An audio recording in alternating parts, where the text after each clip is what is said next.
आज कुछ story break करने वाले थे राह के हवाले से। देखिए स्टोरी एक तो ये कि एस्टेब्लिशमेंट की बात आई तो कल उस तरफ जाते वहाँ भी खेल एस्टेब्लिशमेंट का ही है इंडिया के अंदर। ये देखिए इंडिया में बुनियादी तौर पे आप समझ लें जिस तरह हमारे यहाँ 3 इंटेलिजेंस एजेंसियाँ हैं, हमारी ISI है, MIA और FIA है। ये 3 जिस तरह की इंटेलिजेंस एजेंसियाँ हैं, उसके अलावा भी बहुत सारी, लेकिन ये 3 मैन। इस तरह इंडिया में 3 उनकी खुफिया एजेंसियाँ, जिनमें एक रॉ है, दूसरी उनकी CBI है और तीसरी IB है उनकी। अब इनमें सबसे जो ज़्यादा जो स्ट्रांग है इंडिविजुअली वो कौन सी है? उनकी CBI है। और CBI ये करप्शन के केसेस, इस तरह के सारे केसेस को वो हैंडल करती है, इंटरनल मामलात को ठीक है ना।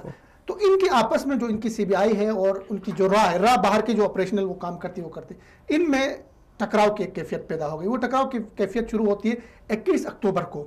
जो इनके चीफ होते हैं रॉ के, वो मोदी साहब के पास आते और हंगामी एक उस पर मोदी साहब से मुलाकात करना चाहते हैं। तो मोदी के पास आने के लिए उसको पेशगी टाइम लेने की जरूरत नहीं है। राह के जो चीफ हैं उनका नाम है अनिल दसमना साहब।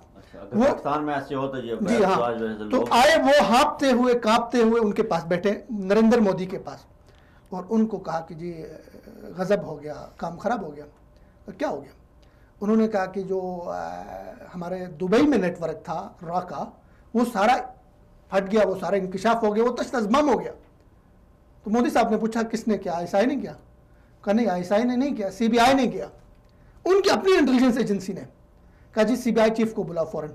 CBI जो चीफ थे आलोक शर्मा साहब, उनको फौरन बुलाया गया उनके जो प्राइम मिनिस्टर हाउस में, मोदी के पास बुलाया गया और बुला के कहा भाई क्या हो गया। अब यहाँ पे ये समझने की बात है कि जो उनके आलोक शर्मा हैं, ये जो है 2017 में CBI के सरबराह बनाए गए, उनकी जो स्ट्रांग इंटेलिजेंस एजेंसी है। आलोक शर्मा के साथ एक बड़ा अलमिया हो गया।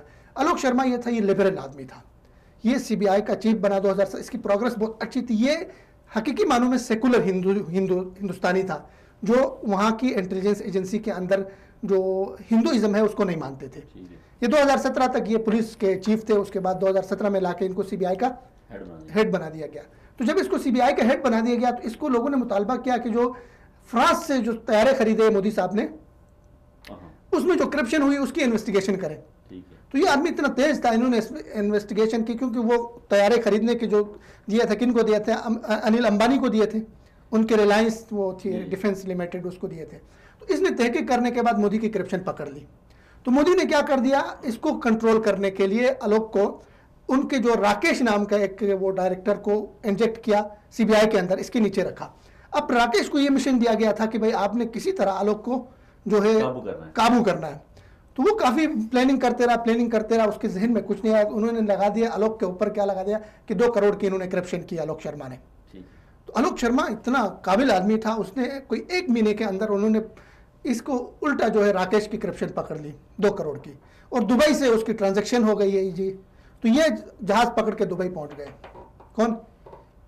आलोक शर्मा दुबई पहुंच गए, और उन्होंने जिस आदमी ने इनकी वो की थी करप्शन, वो क्या था, वो पकड़ लिया और वहाँ पे उसको जी इन्वेस्टिगेशन कर ली। दुबई में पकड़ के उनके सेफ हाउस में थे। तो वहाँ तो उसने पूरा एक नेटवर्क पकड़ा कि यार बहुत बड़े बड़े मतलब ताजिर हैं हिंदुस्तानी, और वो CBI को किसी दौर में मतलूब थे सारे।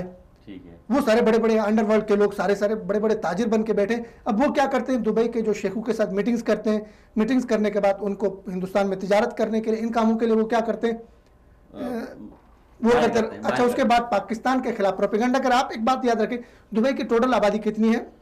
90 लाख में भी 90 लाख से थोड़े से ऊपर होगी, और वहाँ पे 26 लाख हिंदुस्तानी हैं। तो इनका हदफ ये था, एक तो पाकिस्तान के हवाले से बदनाम करें दुबई में, और दूसरा ये था कि वहाँ पे इस तरह के गंदे काम करें दुबई में, और उसमें पाकिस्तानी बन के करें, जिस तरह बांग्लादेश में नहीं किया था उन्होंने।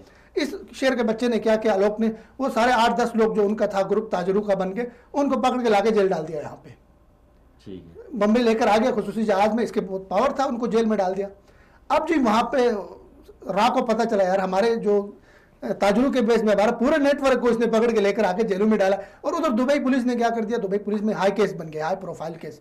उधर दुबई पुलिस को भी इन्फॉर्म किया कि ये सारे हमारे यहाँ जो ताजिर बन के तुमसे मिल रहे हैं, फलाना शेख से मिल रहे हैं, फलाना शेख से, ये हमारे मतलूब लोग हैं।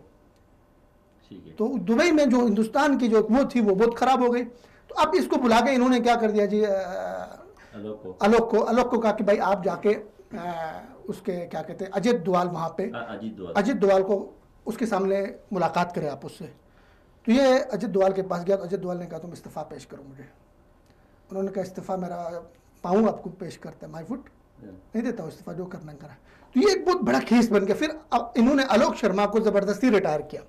अब ये एक आध दिन पहले की स्टोरी मैं आपको बता रहा हूँ। इस वक्त हिंदुस्तान में सीबीआई और उनके जो वो है रॉ, उनके दरमियान बहुत बड़ा क्लेश आया हुआ है। आलोक को रिटायर किया गया है ज़बरदस्ती, जो सीबीआई के सरबराह थे।